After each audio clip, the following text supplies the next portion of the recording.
Bonjour,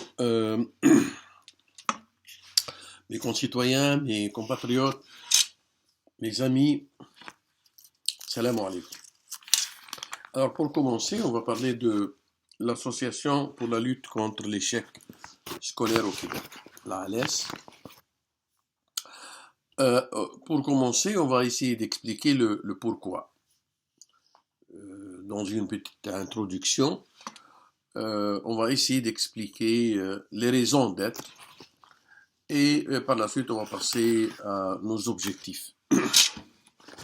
Donc, l'Association pour la lutte contre l'échec scolaire au Québec a été créée à cause d'un grand problème qu'on a découvert euh, au fil du temps. Au fil des temps, et ce problème, c'est l'échec scolaire. Ce problème constitue un défi majeur pour le gouvernement et pour les citoyens. Du fait que l'ampleur de ce problème elle est très, très importante. C'est-à-dire, lorsqu'on parle de l'échec scolaire au Québec, on parle de 30% à parfois 70%. On parle généralement de 35-40%. Si on pousse l'analyse euh, entre écoles privées, écoles publiques, donc le système public, il essuie plus que 40%, alors que le système privé, il représente 90%, plus que 90% parfois de réussite ou de succès.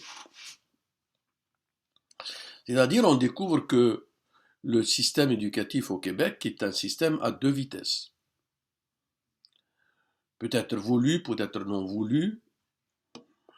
Euh, la position du gouvernement, de l'État, de décideurs au Québec,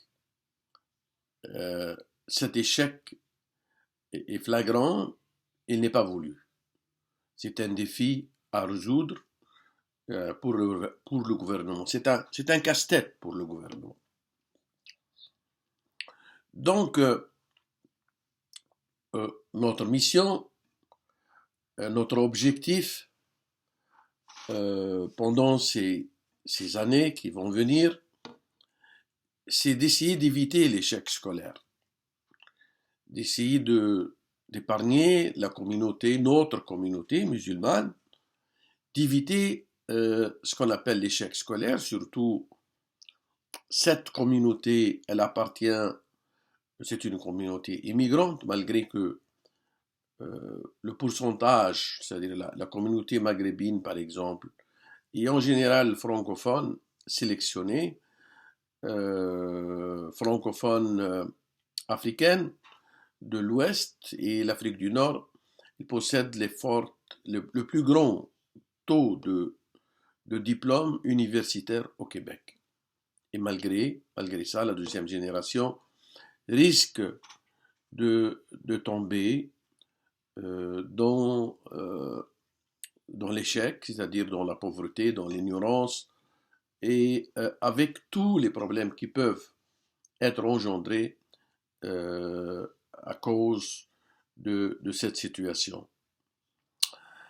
Euh, dans nos interventions, dans nos relations, dans les différentes étapes qu'on va établir, qu'on va faire, on va essayer de passer un message simple, un message clair, qui devrait normalement être une culture connue par tout le monde, toutes les familles de la communauté et toutes les familles québécoises. Éviter les écoles publiques. Le slogan de la réussite, le slogan magique, éviter les écoles publiques, éviter le système public au Québec. Si vous voulez sauver vos enfants, si vous voulez éviter l'échec, pour le moment, disons à moyen terme, pendant les 10 prochaines années, éviter les écoles publiques. Pour cela, il faut, dans notre stratégie, il faut préparer des alternatives. Des alternatives, si ce n'est pas le système public, si ce n'est pas les écoles publiques, ce sont les écoles privées. Avec tout ce que peut engendrer, comme frais. Les écoles publiques internationales, le réseau, il y a un réseau international au Québec qui ressemble aux écoles privées, mais c'est un réseau public. Il est différent du système public connu. C'est un réseau spécial avec un programme international, mais c'est gratuit. Par la suite, ce que nous allons proposer comme objectif avec nos partenaires, les centres communautaires musulmans au Québec, des écoles privées internationales musulmanes au Québec. C'est un défi. Nous espérons, nous allons présenter un paquet de solutions. Un paquet du point de vue école, mais du point de vue stratégie de publicité, de ramener la communauté, de bâtir, d'influencer une opinion publique, une opinion communautaire. Donc, notre objectif, frères et sœurs, à l'intérieur de l'ALCES est de transformer l'échec au succès scolaire.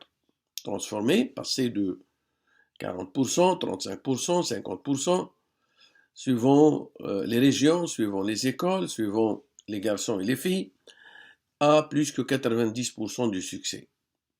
Et plus que 90%, c'est le pourcentage de réussite des écoles privées, des écoles internationales. C'est-à-dire, c'est un pourcentage qui existe. Comme si il y a deux systèmes, on découvre avec vous et on essaye de passer le message, un message simple, un message compréhensible, que au système, si on essaye de comprendre, au-delà de l'échec, comme si voulu, comme s'il y a un système à deux vitesses, un système public et un système privé, avec une brèche, ce qu'on appelle les écoles internationales. Au début, nous allons expliquer le fonctionnement du système éducatif au Québec et au Canada. Mais on commence par signaler qu'il y a un problème de langue, c'est-à-dire à Montréal, plus que 50% de la population, elle est soit anglophone, soit allophone, c'est-à-dire ils ne comprennent pas le français. Ils ont un problème de comprendre le système, de suivre le système éducatif, etc. Et ça, c'est un problème. Donc, la communauté musulmane, c'est une communauté immigrante. Ils représentent un part des nouveaux arrivants. Et il y a beaucoup d'immigrants, surtout du Moyen-Orient, ils ne comprennent pas le français. Donc, ils ont de la difficulté de suivre le système, de suivre leurs enfants. Ils ont de communiquer avec les écoles, avec le corps enseignant. Donc déjà, ça, c'est un problème.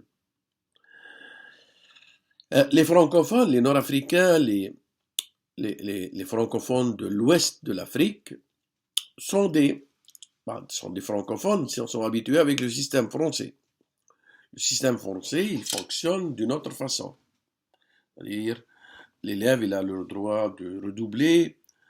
Il y a un objectif en France d'arriver avec les étudiants, plus que 80% des étudiants doivent arriver au niveau universitaire.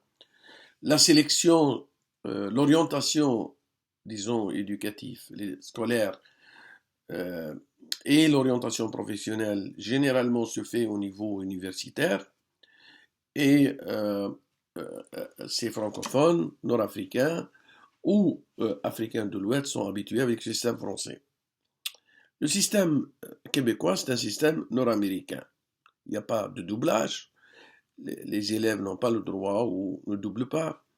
Il n'y a pas d'examen d'entrée en secondaire. Il n'y a pas de bac. Et la sélection, d'après toutes les études, d'après les analyses, d'après ce qu'on a compris, elle se fait au niveau de 10-11 ans. C'est-à-dire au niveau de 5e année secondaire, 5e année primaire.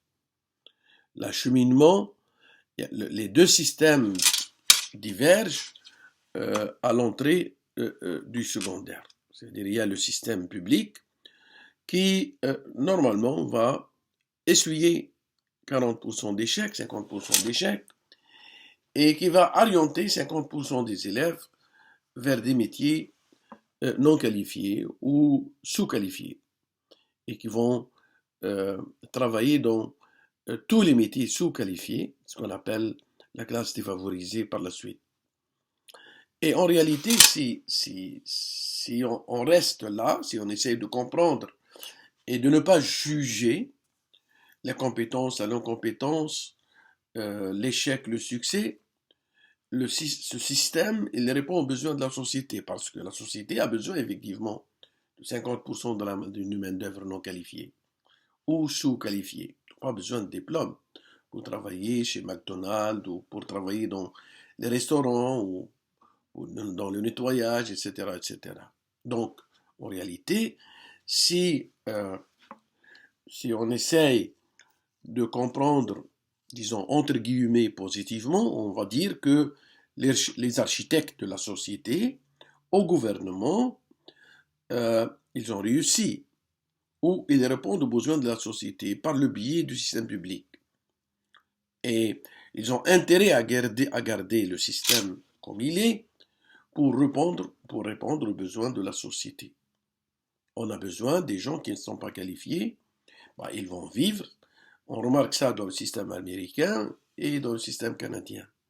Alors que les écoles privées et les écoles internationales vont répondre aux autres besoins, c'est-à-dire les métiers qualifiés, les métiers de décision, les métiers de 6 chiffres et plus. Mais ces métiers, suivant la mentalité, la philosophie capitaliste, devraient être réservés. C'est pas un droit, c'est un privilège. Et ceux qui ont l'argent, ils peuvent y accéder. Ils peuvent aller aux écoles privées et ils peuvent s'acheminer vers le succès et vers l'appartenance à la classe favorisée, à la classe qui règne au Canada et à la classe qui gouverne au Canada. Alors que les écoles publiques, ils vont répondre à l'autre demande, à l'appartenance à la classe défavorisée, à la classe sous-qualifiée, à la classe moins payée.